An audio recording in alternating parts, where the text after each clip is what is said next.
Assalamualaikum warahmatullahi wabarakatuh. Nah, selamat siang. Hari ini kita akan melanjutkan materi kita yang kemarin.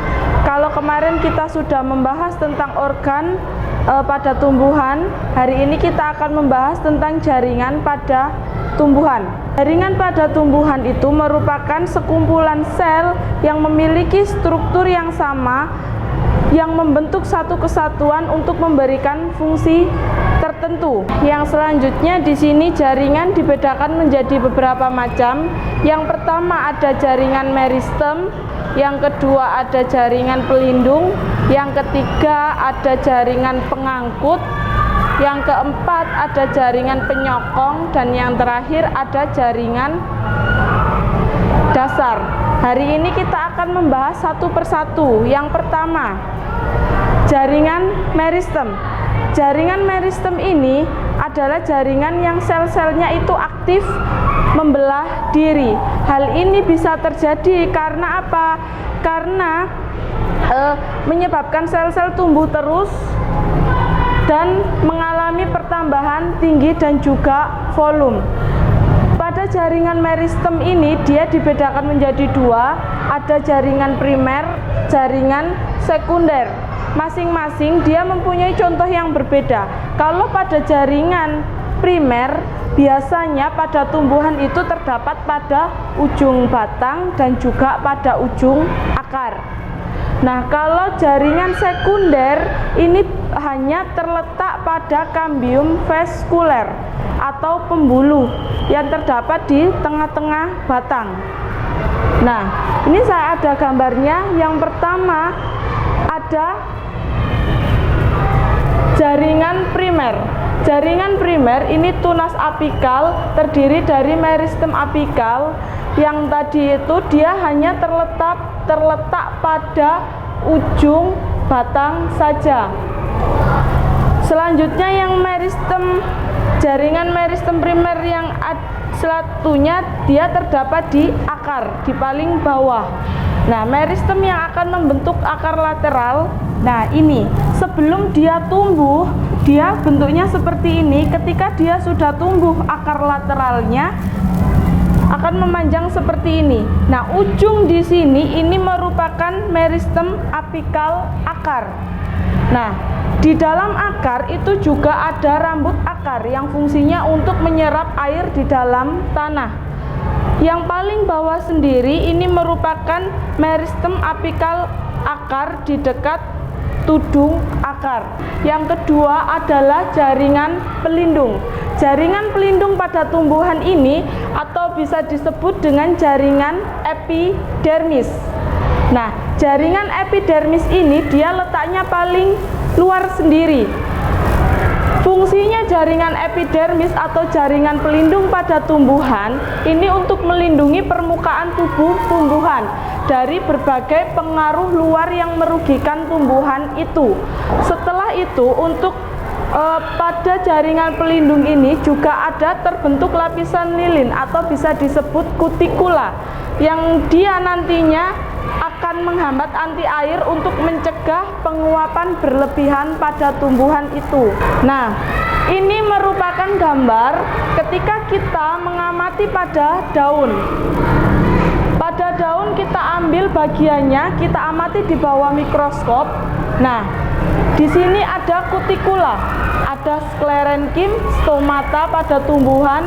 Lah, yang dimaksud dengan lapisan epidermis ini bagian luar atau bagian terluar pada tumbuhan.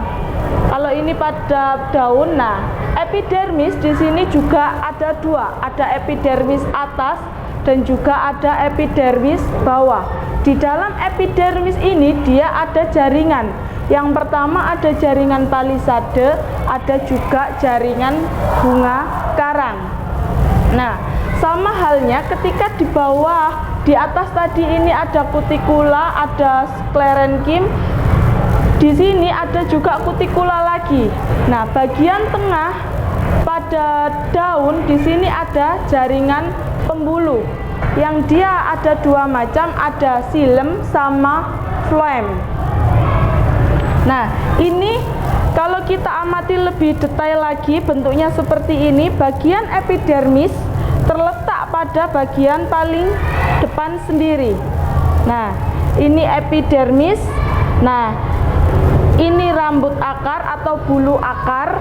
Setelah itu bagian yang tengah ini yang berwarna biru yang melingkar ini merupakan endodermis.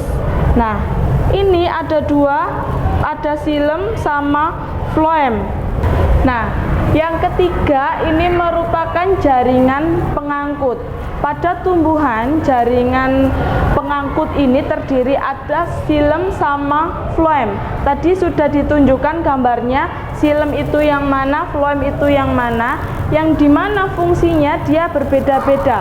Kalau untuk xilem, dia fungsinya mengangkut air dan juga garam mineral dari akar hingga ke daun atau ke seluruh tubuh tumbuhan itu. Kalau yang floem, dia mengangkut sari makanan hasil dari fotosintesis yang kemudian dari daun akan dibawa ke seluruh tubuh tumbuhan itu. Ini merupakan jaringan pengangkut. Next. Nah, ini ada gambarnya, ada xilem sama floem. Bagian atas di sini ini adalah xilem. Nah, yang ini merupakan floem. Next.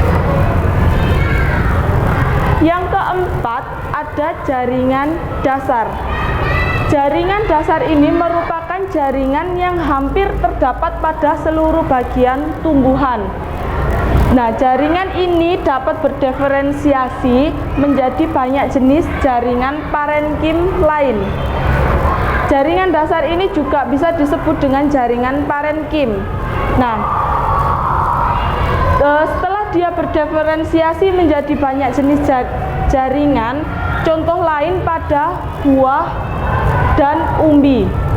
Nah, ketika dia berdiferensiasi, dia akan menjadi jaringan parenkim cadangan makanan, yang dimana fungsinya dia akan menyimpan berbagai jenis cadangan makanan pada tumbuhan itu. Yang kedua, ada contoh dari pada daun berdiferensiasi menjadi jaringan palisade, yang dimana fungsinya di sini untuk proses fotosintesis. Next. Nah, yang terakhir yaitu jaringan penyokong atau bisa disebut juga dengan jaringan penguat, yang dia pada tumbuhan berperan untuk menjaga bentuk tubuh tumbuhan sehingga dia bisa tegak lurus. Nah, contoh pada jaringan penyokong atau jaringan penguat di sini ada sklerenkim dan juga kolenkim. Nah, ini contoh gambar dari kolenkim. Bagian tengah yang di sini ini merupakan sel kolenkim. Jaringan kolenkim di sini berfungsi untuk menyokong bagian tumbuhan yang masih muda. Nah, jaringan ini memiliki dinding sel yang mengalami penebalan. Jaringan sklerenkim di sini juga berfungsi untuk menyokong jaringan yang sudah tua, sehingga jaringan tersebut masih tetap berdiri kokoh tegak. Karena apa? Karena di dalam suatu tumbuhan itu terdapat jaringan sklerenkim. Nah, sekian pembelajaran kita pada siang hari ini. Selebihnya nanti dipelajari lebih lanjut tentang jaringan pada tumbuhan. Saya akhiri. Assalamualaikum warahmatullahi wabarakatuh.